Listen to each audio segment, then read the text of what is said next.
तर फायनली मी ना सायबर कॅफेमध्ये गेलो होतो.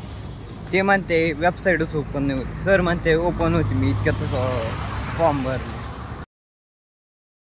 Hello everyone, welcome to my new vlog. तर कालपर्यंत मला आहे ना, काल मला गावामध्ये जायचं होतं, पण पाऊस आला ना त्याच्यामुळे जायचं राहिलं.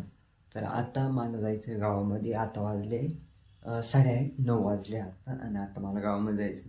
तर कपडे बदलले ना, इथं मला साबण घ्यायची होती. काम काय ते कालच्या ब्लॉगमध्ये आलो, आणि आजच्या पण ब्लॉगमध्ये मी गावात गेल्यानंतर तुम्हाला सांगेल का काय काय मावळ गावामध्ये. आणि हा डेली ब्लॉगची आपली सिरीज चालू आहे, तर बघून घ्या. बाकी सगळे कॉलेजमध्ये यायचं कारण असं होतं का माझ्यावर आहे ना एक सब्जेक्ट बॅक राहिले. BCS ना एक सब्जेक्ट बॅक राहिले, तर त्याचे आता पेपर आहे. मला आहे ना फॉर्म पण भरायचा होता. सरांकडे गेलो होतो मी. सरांनी विचारलं का असं असं आहे, मला फॉर्म भरायचा. सरांनी आधी म्हटले नको भरू फॉर्म भरायची काही गरज नाही. आणि आता म्हणते फॉर्म भरायचं आहे.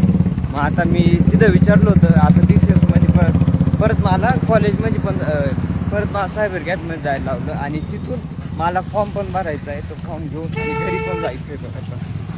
तर मी तुम्हाला भेटतो थोड्या टायमात. बाय.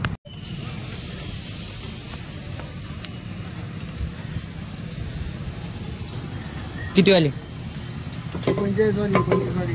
हा, 45 वाली 25 वाली कोणती पाहिजे? इथे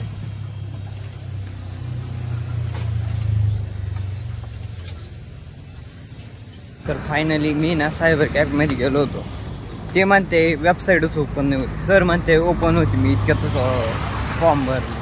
आता मी तिथून त्या सायबर कॅफेमधून हे काढलं आहे, फोटो काढला. ते ओपन नाही होते मला. कॉलेजमध्ये जायचं आहे, सरांना दाखवून पाहतो काय म्हणत आहे काय नाही. जर म्हणत अशी तर तिथं भरायचं असली तर भरून टाकू. तिथं काय अडचण नाही. यांना द्यायची आणि त्यांना पण द्यायची स्पेशल आपल्याला. पाऊस जर बघित असतील तर ठीक आहे, नाही तर मग पाहू काय म्हणतात कॉलेजमध्ये जाऊ. पण कॉलेजमध्ये मी ब्लॉग नाही टाकू शकत कारण की तिथं अलाउड नाही. आणि जे लोक योग्य स्टोअर का जे लोक म्हणते ना पब्लिकमध्ये ब्लॉग नाही करता येत असं तसं, पब्लिकमध्ये ब्लॉग नाही करता येत असं तसं, ते एकदम बरोबर बरं का. कारण की मी अनुभव केला. कारण लोक असे पाहते ना का डायरेक्ट म्हणजे नाही का 4-5 बँकेमध्ये दरोडा टाकून आपण चाललो आहे. मागं बोळू पुढं जरी गाडी चालू आहे ना तरी मागं बोळू पाहत. पण मग जाऊ दे, आपल्याला काहीच फरक पडत नाही. जर तुम्ही सपोर्ट जर करत असाल ना तर आपल्याला काहीच घेणं नाही. मला कोणी घरी आणून नाही जाणार, बरोबर नाही. भेटू नंतर. बरं हो, मोक्का डोक्यात. आणि इकडं कसं आहे ना का मी BCS जेवढे ना पोरं पुरींच्या घरी घरके नसतील ना मारी, तेवढे आम्ही जेरॉक्सच्या दुकानामध्ये घरके मारतो. अवघड. इथं कसं आहे माहिती कॉलेजमध्ये प्रत्येकाचं वेगवेगळा स्टाफ आहे. एक्झाम सेंटर आहे एकाकडं, दुसरे शिकवायला, तिसरं प्रत्येकजण वेगवेगळे काम पाहतात. आणि इथं एकाकडे गेलं का ते म्हणतं त्याच्याकडे जाय, ते म्हणतं त्याच्याकडे जाय. एका हातात काम नाही त्याचं. असं बॅक राहील पोरांचं असं करीत इथं. आणि जेरॉक्सवाल्या दुकानात ते सर मला नाही जेरॉक्सवाल्या दुकानात जेरॉक्सवाल्याकडे गेलो. ते म्हणे ऑल सगळे येतील यासाठी, सेकंड सेमिस्टरचे पण तुझ्यावर. मग काय करणार आता आपण. मग त्याच्यामुळं मी तिथं गेलो. आता ते सर पण पोरांना शिकत होते, त्याच्यामुळं म्हटलं आपला कधी नंबर लागेल. आता आपण उद्याकडेच येऊ.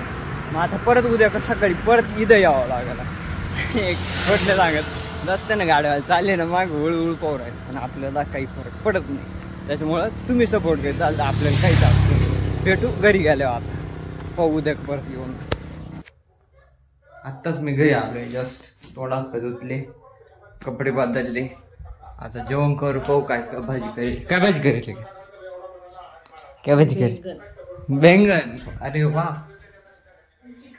सदा बेंगन तुझं उकडे जाते आमची काही दुसरी.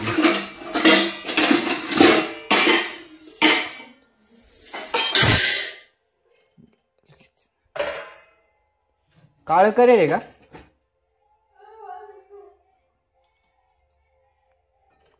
तर मित्रांनो, आता वाजले दिवसाचे 4:30, आणि आम्हाला जायचं होतं वावरामध्ये. पावसामुळे काय झालं पा, कारण की आम्हाला लावायचं होतं गोराण्या आणि भुईमूग, त्याच्यामुळे वावरं जायचं होतं. आणि आता आला पाऊस, मग त्याच्यामुळे मी हा ब्लॉग इथं चेंज करतो. भेटू उद्याचे ब्लॉग म्हणजे उद्या सकाळी 8 वाजता. पाहिजे नका. बाय गाईस, भेटू.